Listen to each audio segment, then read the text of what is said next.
Thank you, Mr. Chairman. And I thank all others that I should thank as well.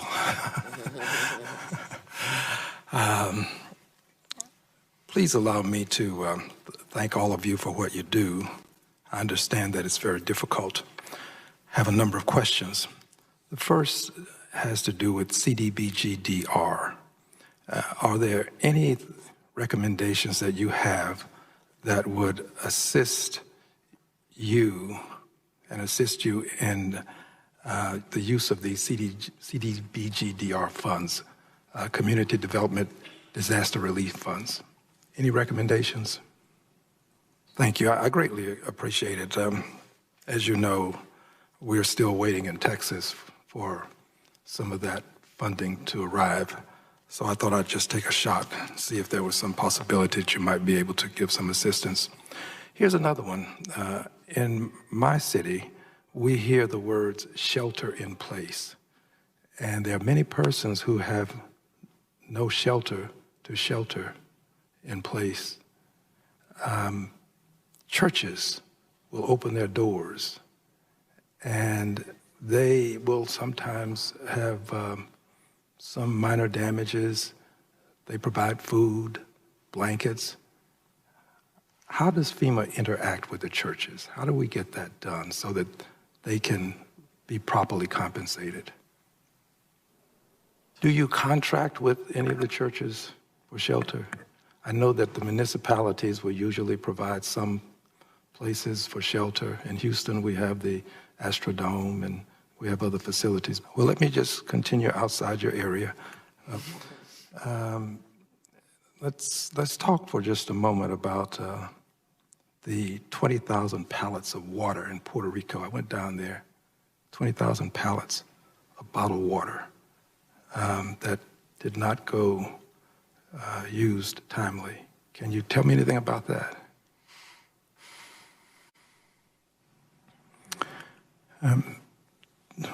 Ms. Mack, do you have anything that you would add? Quickly, probably outside your area of expertise, but what percentage of your contracts are awarded to minorities and women? That's a very important thing for you to do. And if you would, I'd like to also get some sense of the number of persons that are from the impacted area. There was a big complaint, significant complaint, that people from the area were not being utilized.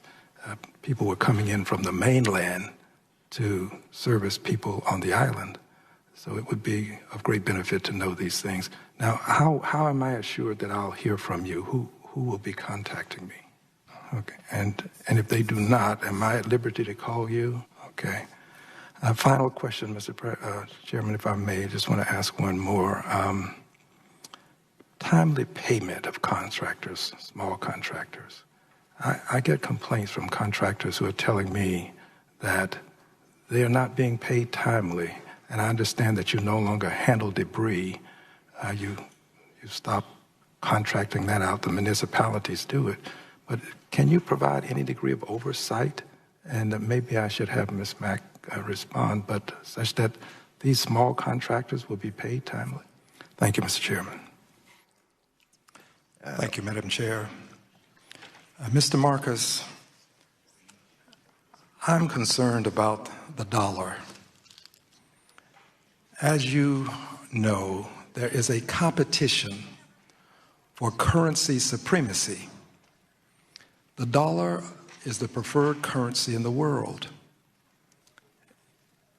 The yen competes, the euro competes, and there are others.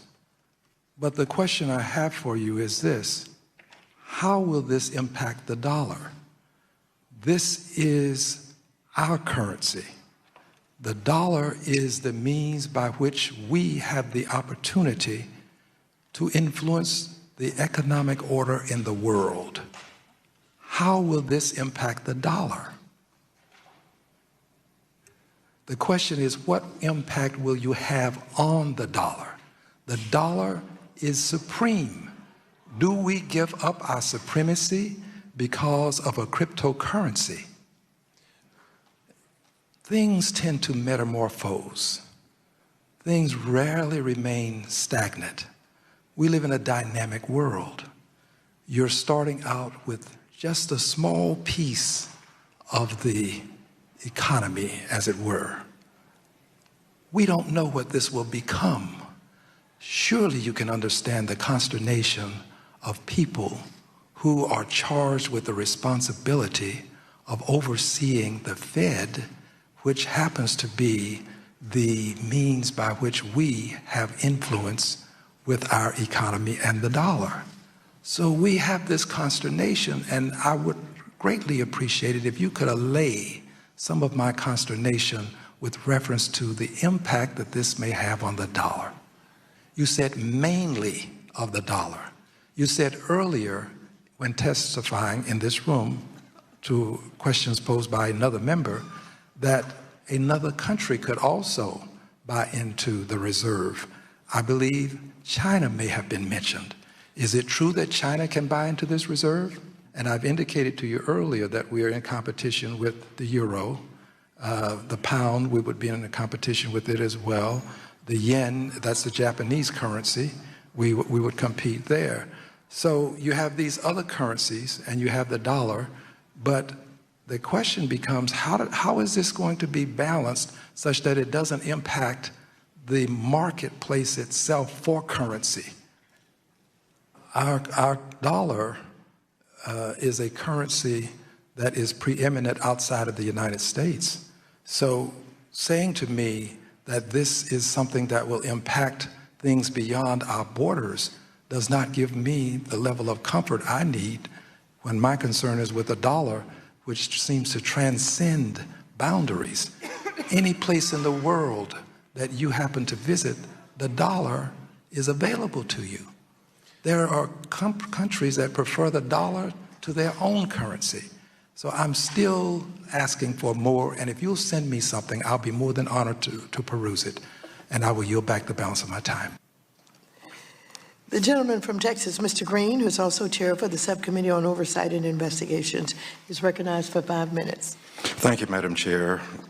Mr. Chairman, is it fair to say that we have two products that we are dealing with, the Libra coin being one, and the Libra investment token being another? All right, thank you.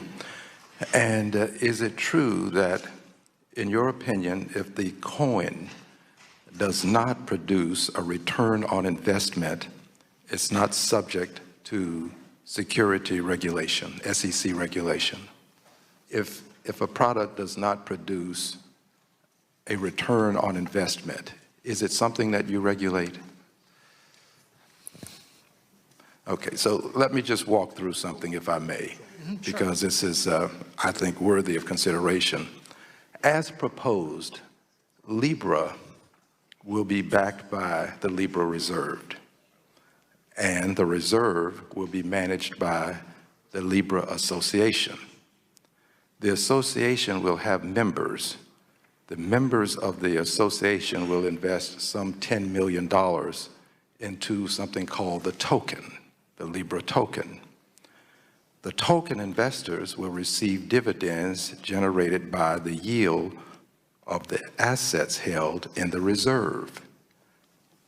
I'm sure you're familiar with this because of the position you hold. If all of this comes together, it seems that we have integrated the token into the coin in some way, such as to produce a return which would then deem it to be a security, not specific to Libra and the token, the coin and the token, but generally speaking, would that kind of transaction make it a security? Well, thank you. I will write a letter giving you my opinions, if I may. Please, please. Mr. Jackson, if I may. Pursuant to SEC rule that was finalized on June 5th, 2019, Reg B1, are investment advisors true fiduciaries? Well, I understand this is your position. Let me ask a chairman, if I may. I'm not trying to put you at odds with each other. I'm trying to get a better understanding. Is it your position that they are not true fiduciaries? Thank you, Madam Chair. My time has expired. Thank you. The Thank you, gentleman Madam from Chair, Lawrence. and I thank the mayor for appearing. Thank you. Mayor, for simply edification purposes, while you may appear to be alone, it's happening in Houston. Yes. It is in Washington, D.C., and the numbers are growing for various and sundry reasons. One question for me to take to my constituents and persons that are interested in this in an acute way would be, what can we do to prevent, while we are not where you are, but we're headed in your direction, what should we do now to take preventive measures? Thank you, Mayor. Additional question. I don't want you to just put yourself at risk by answering this question, but if you had the resources, you've mentioned resources, what are we talking about and over what period of time? Yeah. If you had the necessary resources, how much, and then over what period of time before you would give us what results? Finally, this is probably at a different level for us to take up perhaps at a later time, but we have a circumstance wherein about 1% of the people hold about 40% of the wealth. And I marvel at how we have been conditioned to believe that this is normal, this is the way it should be, that people at the very top should have enough wealth such that they alone could fund solutions. Mayor, I'm not going to ask you to get into the distribution of wealth, but Always happy to do that. but with the top 20% holding 90% of the wealth, is this a factor in this homelessness problem, many others as well, but in the homelessness problem? Thank you, Madam very Chair. I much. yield back. Thank you, Mr. Mayor. I now recognize the gentlelady from Texas.